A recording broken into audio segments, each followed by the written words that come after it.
So Lawrence, just under 2 weeks out now, really, aren't we? The fight that kind of it's been flirted about at cruiserweight, at bridgerweight, and is finally happening at heavyweight. Do you feel that plays into your advantage more now against Kevin Lerena? I think different times. I always reckon I would have won the fight, but it would have looked different at different weights. This weight, yeah, I feel that it's going to be my most fluent and strong version of myself. So yeah, I expect it to be the best version. Yeah. Up at heavyweight, this will kind of be the first time you've boxed somebody really of the lighter weights as a big man yourself.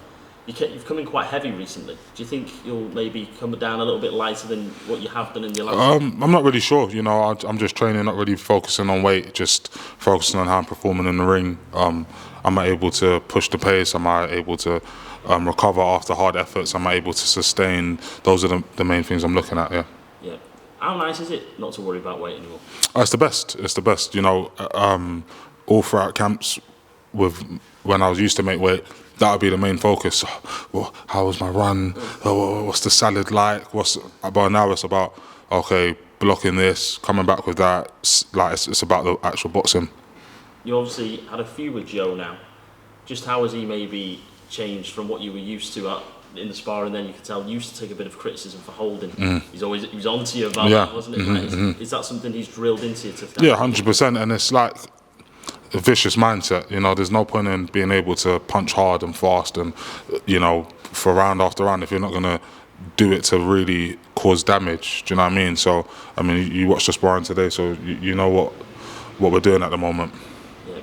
Is that something he's also gone into as well? Always look for that knockout, always look for that at heavyweight. Yeah, 100%, because it's like you don't want to give people a chance to recover. Once you've hurt them, get them gone onto the next fight. Do you know what I mean? Because we've seen too many times in fights you hurt people, you don't get it done, and then they come back and give you a good fight. We don't need that. We just need KOs. If I can't get him round 1, get him round 2. If I can't get him round 2, you keep going. Yeah. Kevin Lerena, the one fight that stands out, especially on British shores, is the one with Daniel Dubois. Yeah. Which he knocked him down 3 times. I think it was the first round. Yeah.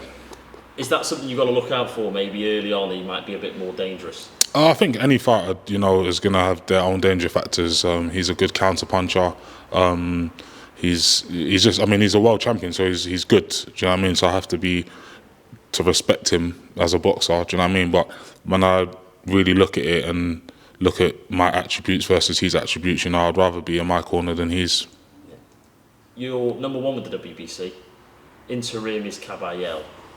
Are you half expecting whatever goes down with Usyk Dubois? I think eventually those belts will fragment. Is he kind of the guy that you've got one eye looking Listen, at? this is obviously I have to focus on Lerena. He's a current world champion. Do you know what I mean? And nothing else really comes to fruition until I beat him. But the route is clear with the WBC. I want to be a world champion again at my 3rd weight class. So I have to make sure I handle business next weekend. Yeah. How do you reckon Dubois Usyk goes? Yeah, I think for some reason I think he's going to get the KO. Dan's going to get the KO, but then I thought that about everyone that's boxed Usyk at heavyweight. I thought that Dan would have beat him the first time. I thought AJ was going to beat him the second time. I thought Tyson Fury was going to beat him the second time.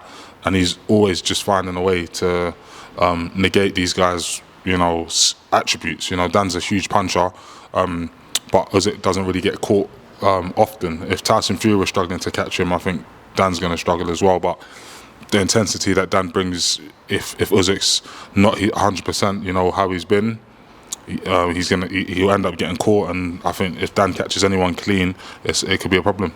What's your relationship like with Dan? Obviously, you shared a gym with him. Yeah, that's it. Like he's another boxer. Do you know what I mean? It's not like me and him called each other or anything like that. I don't think many people call Dan, but.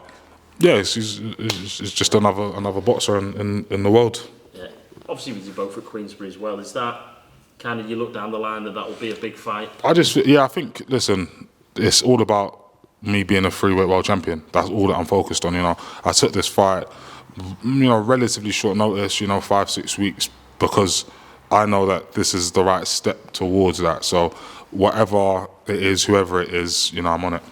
One thing I would really like to talk about is, a lot of people have to box You don't. Really? Like you're a very successful businessman. Oh, thank you. Yeah. Why are you still boxing at all? Is it just a love for the game? Or? It's a mix. There's a love for the game, and then also I'm good at it, so might as well keep going. And I've still got ambition. You know, I'm getting up doing all of this training because I want to cement my legacy with a third world title. You know, and I think that makes me undeniable. World championships are great and money is great and stuff, but I do want that last little bit of legacy.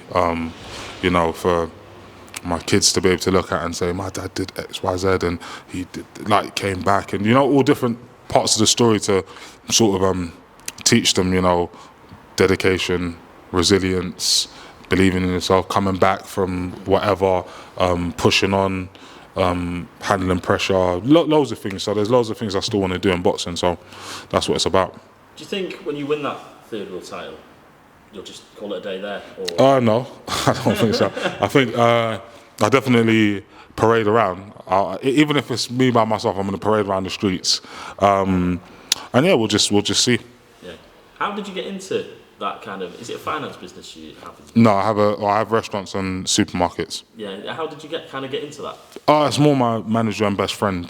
He's sort of switched on to all of that kind of stuff. So he kind of you know, reminded me and let me know that there's a life after boxing. You know, when you get into your 40s, you're gonna, you know, not be able to punch as hard and as fast and, you know, do what you do now. So you have to start planning for that.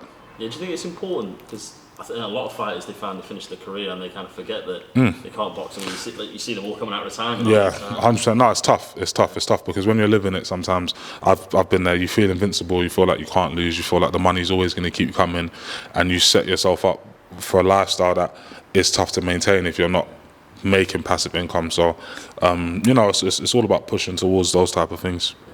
And I'm not sure if this is true, but I did hear that you bought a McDonald's. No, that is not true. Is it a dream still? It depends. You know, with McDonald's, you can't do it while you're boxing because you have to do 6 months working inside a McDonald's really? to Was actually. your experience from before? No, it doesn't count. We tried, but it doesn't count. No, so maybe in the future, you know, maybe after I finish boxing, I'll give it 6 months and open one up. We'll see. Yeah, and the last one I've got to ask you about is the fight that never happened with Richard Riakporhe. Is that something that's kind of in the past now? You're moving on? No, not necessarily in the past. I think, you know, that's always a fight that I think is going to happen.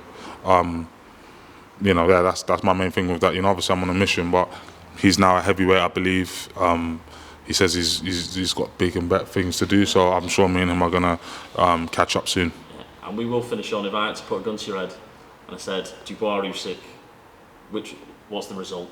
What would you say? I mean, is it fair? I would say Dan's stoppage within 6. If he doesn't get it in 6, then I think that Usyk's gonna win a points decision. Yeah. Tom, I appreciate you.